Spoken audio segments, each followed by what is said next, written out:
بسم اللہ الرحمن الرحیم۔ رسول اکرم صلی اللہ علیہ وآلہ وسلم نے موت کی کیفیت بیان کرتے ہوئے فرمایا، بے شک موت کی بڑی شدت ہے۔ ناظرین گرامی، موت کی شدت اور غشی جو موت کے وقت پیش آتی ہے اسے سکرات کہتے ہیں۔ بعض اوقات سکرات کی نشانیاں مرنے والے پر ظاہر ہوتی ہیں، جسے دیکھ کر قریب والے لوگ عبرت حاصل کرتے ہیں، جبکہ زیادہ تر یہ تکلیف صرف مرنے والا ہی جانتا ہے کہ وہ کس اذیت میں مبتلا ہے۔ موت سے پہلے سکرات کی حالت سب پر طاری ہوتی ہے، لیکن 5 ایسے خوش نصیب ہیں جنہیں موت کے وقت اس تکلیف سے نہیں گزرنا پڑے گا۔ ان کی جان آسانی سے نکالی جائے گی۔ جب انسان کے سانس ختم ہو رہے ہوتے ہیں تو اس وقت انسان کی آدھی روح انسان کے جسم میں ہوتی ہے اور آدھی باہر۔ اس لیے انسان کو بہت زیادہ تکلیف برداشت کرنی پڑتی ہے۔ انسان کو بار بار پیاس محسوس ہوتی ہے۔ اس وقت انسان کو جتنا بھی پانی پلا دیا جائے تو انسان کی پیاس ختم نہیں ہوتی۔ جب فرشتہ جان نکال رہا ہوتا ہے تو مرنے والے کو بہت زیادہ تکلیف ہوتی ہے۔ اس تکلیف کا بیان کرنا ناممکن ہے، کیونکہ یہ تکلیف کے متعلق مرنے والا جانتا ہے یا رب کو علم ہوتا ہے۔ بے شک یہ تکلیف مرنے والے کی برداشت سے باہر ہو جاتی ہے۔ حضرت علی رضی اللہ تعالیٰ عنہ بیان کرتے ہیں، 5 انسان ایسے ہیں جن کی جان نکلتے وقت ان کو محسوس تک نہ ہوگا اور فرشتہ ان کی روح قبض کر لے گا۔ حضرت علی سے پوچھا گیا، اے رسول اکرم صلی اللہ علیہ وآلہ وسلم کے پیارے داماد، وہ 5 لوگ کون سے ہیں جن کو جان نکلتے وقت تکلیف محسوس تک نہ ہوگی؟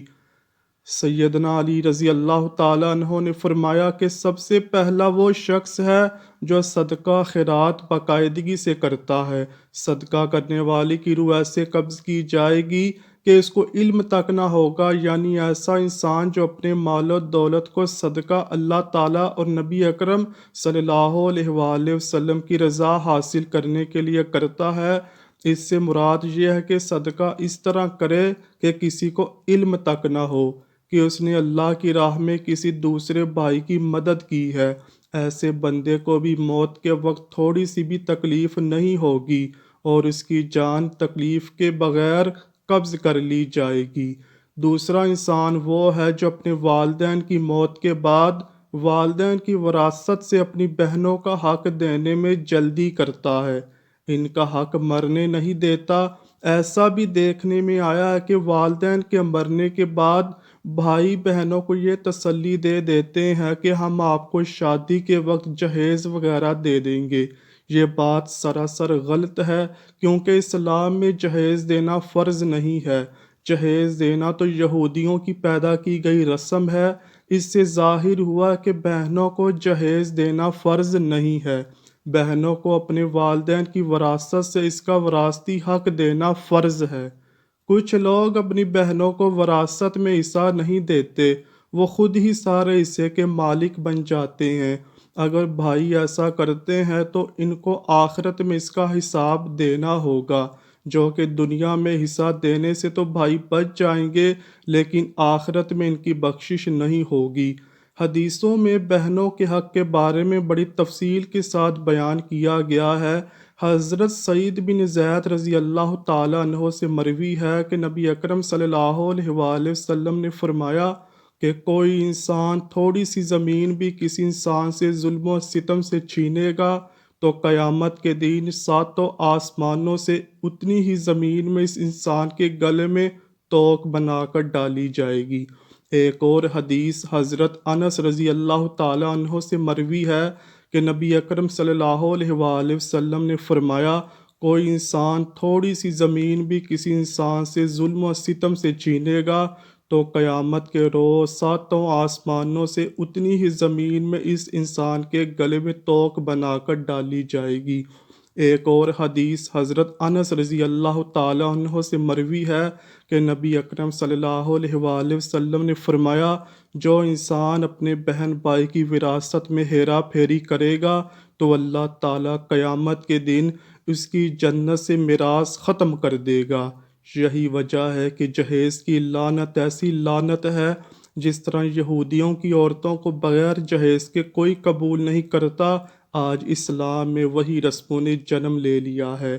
یہی وجہ ہے کہ ہمارے معاشرے میں غریب کی لڑکی گھر بیٹھے بیٹھے عمر رسیدہ ہو جاتی ہے، جس کا کوئی رشتہ نہیں آتا، کیونکہ ہم یہ بات سوچتے ہیں کہ یہ غریب نے اپنی بیٹی کو دینا ہی کیا ہے۔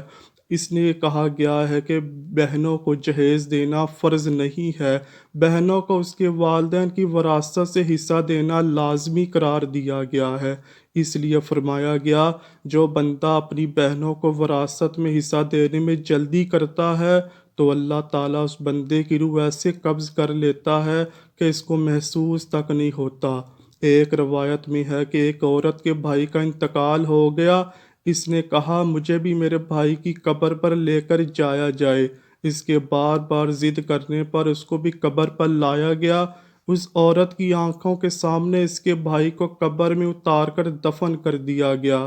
دفن کرنے کے بعد دعا کرنی تھی کہ وہ بہن نے سب جنازے والوں کے سامنے رو رو کر اللہ تعالیٰ سے یہ دعا کی، اے اللہ، آج انصاف کا دن آ گیا ہے، میرے ساتھ بھی انصاف کرنا، میرے اس ظالم بھائی کو اپنی رحمت سے دور کر دے۔ اے اللہ، میرے بھائی کو اپنی رحمت و برکت سے اس طرح دور فرما دے جیسا کہ اس نے مجھے میرے وراثتی حصے سے دور کر دیا تھا۔ میرے بچے رو رو کر تڑپتے رہے، پر میرے اس بھائی کو ننھے منھے بچوں پر ذرا بھی ترس نہ آیا۔ میرے اس بھائی نے مجھ کو اپنے بچوں کو حرام کا گوشت کھلانے پر مجبور کر دیا تھا۔ اے مسلمانوں، اپنی بہنوں کو ان کے وراثت میں حصہ دے کر ان سے دعا کی امید رکھا کرو، تاکہ اللہ تعالی ہم سب کی مغفرت ان بہنوں کے صدقے فرما دے۔ آمین۔ بہنوں کا حق کھانے والے کو خنزیر کے گوشت کھانے والے کے برابر کہا گیا ہے۔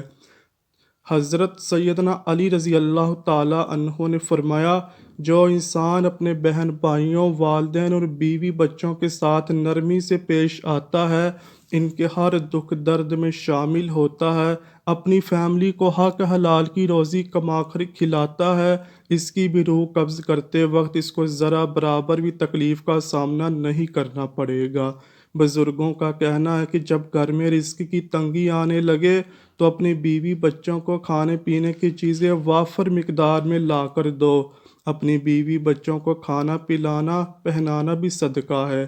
جو انسان اپنی فیملی کے ساتھ خوش اخلاقی سے رہتا ہے، اس کی روح قبض کرتے ہوئے اس مرنے والے کو آسانی ہو جائے گی، اس کو تکلیف نہیں ہوگی۔ حضرت علی نے چوتھا وہ انسان بتایا جس کی روح بغیر تکلیف کے قبض کر لی جائے گی، وہ ایسا نمازی ہے جو نماز ادا کرتے وقت یہ بات سوچ رہا ہوتا ہے کہ جو نماز میں ادا کر رہا ہوں وہ میرے نبی پاک صلی اللہ علیہ وآلہ وسلم کی آنکھوں کی ٹھنڈک ہے۔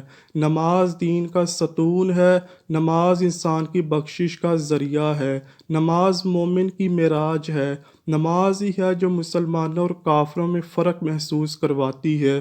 ایسے نمازی کی جان بھی بڑی آسانی سے نکلتی ہے، اس کو پتہ بھی نہیں چلتا، فرشتہ اس کی جان نکال دیتا ہے۔ پانچواں وہ شخص ہے جو خود بھی قرآن پڑھتا ہے اور دوسروں کو بھی پڑھاتا ہے۔ پھر فرمایا، راتوں کو اٹھ اٹھ کر قرآن پاک کی تلاوت کیا کرو، کیونکہ اس وقت اللہ تعالیٰ خود اپنے بندوں کو فرما رہا ہوتا ہے، اے میرے بندے، مانگ، کیا مانگتا ہے، میں تجھے تیری خواہش کے مطابق عطا کروں۔ قرآن پاک کی رو رو کر تلاوت کیا کرو، کیونکہ اللہ تعالیٰ ایسے تلاوت کرنے والے کی دعا فوراً قبول فرماتا ہے۔ اگر رونا نہ آئے تو رونے والا چہرہ ہی بنا لیا کرو۔ قرآن پاک خود پڑھنے والا اور دوسروں کو پڑھانے والے کی جان بھی ایسے قبض ہو جائے گی کہ اس کو ذرا برابر تکلیف نہیں ہوگی۔ اللہ پاک سے دعا ہے کہ جب ہمارا وقت نزاع آئے تو ہمیں سکرات کی شدت و تکلیف سے محفوظ رکھنا، اور ہمارا اس دنیا سے جاتے وقت خاتمہ ایمان پر ہو۔ اے اللہ پاک ہماری دعا کو قبول فرما دے، آمین یا رب العالمین۔